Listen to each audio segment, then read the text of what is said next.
Hello, everyone.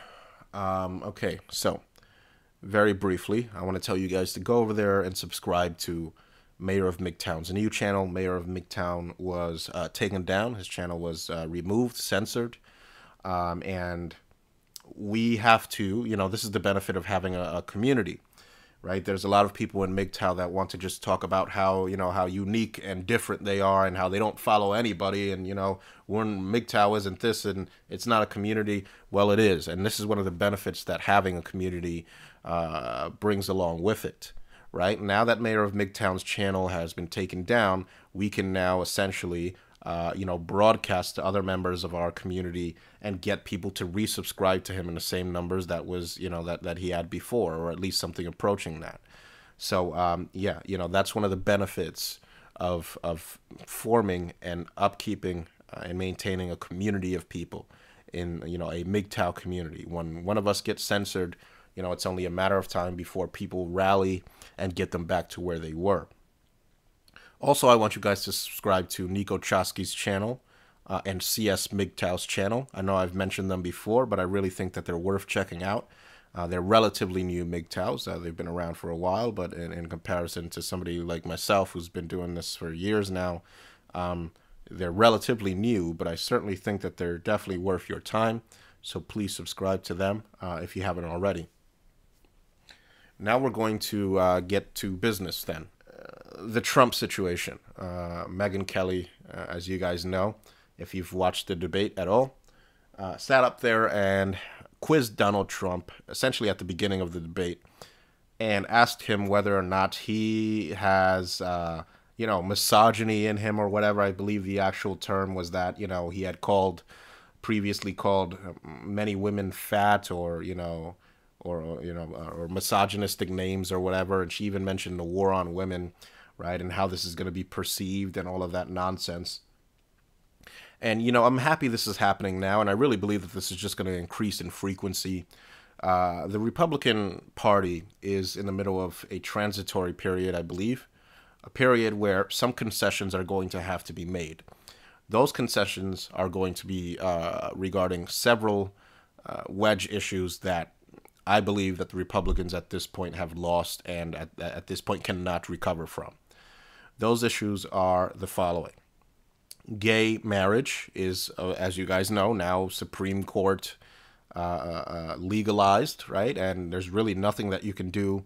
And I think that on top of the legal advent of gay marriage, the legal recognizing of gay marriage as valid, by the Supreme Court, the highest court in the United States, in the land. On top of the legal victory that has been had by the gay rights movement, the Republicans are also going to be forced to actually culturally accept gays in some sort of visible manifestation, some sort of way that is undeniable. And so that's one of the wedge issues that they're going to concede. Another wedge issue that I believe that they're going to have to concede in the future is you're going to see an increasing tendency by the Republican or Conservative Party or whatever you want to call them to pander to women. I think that we're witnessing the first inklings of that. The Republican Party has always been gynocentric. I have loads of videos before this if you want to see my opinions on that. A lot of you guys know my opinions on that. But I think that finally you're going to start to see in a very real, visible way that candidates like Trump that have said things, really harmless things, but according to the mainstream media, they're anathema. You can't say this. It's like, it's really just a big no-no to say, bad, mean things about women, especially if these women are feminist leaning. If you're perceived as, I remember there was that famous, now infamous interview between Rand Paul and a reporter where he shushed her. And even that, something as slight as that, is considered, sexism against women. Now with Megyn Kelly, you see an openly conservative woman quizzing this very popular candidate, Donald Trump, who is known for his, frank and no-nonsense approach to politics. She is seen now quizzing him as an act of trying to determine loyalty. Are you saying bad things about women do we have to get you in line? Do we have to use the misogyny smear on you, right? And that's what's happening. It's essentially a test. It's a sonar ping to see how far Donald Trump is willing to go and how far he's willing to push it. Because you see, in our society, and specifically in our political establishment, I don't care what political party you hail from. I don't care if there's an R or a D behind your name. You cannot be seen as being overly critical of women. It just can't, and that goes for the Republicans and the Democrats. So essentially what Megyn Kelly is doing is she's sending out a sonar ping to try to test how far Donald Trump is willing to take it. People like this no-nonsense, brash attitude to a degree. The people are very fickle. And once he's perceived as being too harsh on a woman, I believe that the strategy that he's employing, this kind of populist, I'm not taking any shit and I'm not playing into the status quo, I think that's appreciated up to a degree. But once he's viewed as being a little bit too harsh on a woman, then his political campaign is going to be perceived as unsalvageable, and you're going to start to see people turn on him. I'm actually, I never thought that I would say this, but I'm actually considering voting for the first time ever in this election cycle, and voting for a Republican candidate. And that isn't because, I'm putting any kind of belief in the Republican Party. You guys, again, if you've seen my video, know my history and my opinions on that. The reason that I'm saying this is because I, again, believe that in the very near future, especially as this election cycle heats up, you're going to start to see the Republican Party cede some positions. You're going to start to see them really give leeway to certain cultural narratives, one of which is the desire to not be perceived as misogynist. And specifically, I want to mention this, to forego mentioning things that reflect reality if the consequence is being perceived as being misogynist. And they already do this to some degree, but I think it's really going to ramp up. But I want to show people, because I'm very patient with this. I know there's been some dispute with myself in the past in terms of this debate that really never ends. Right or left, right or left, right or left, especially within the context of the manosphere.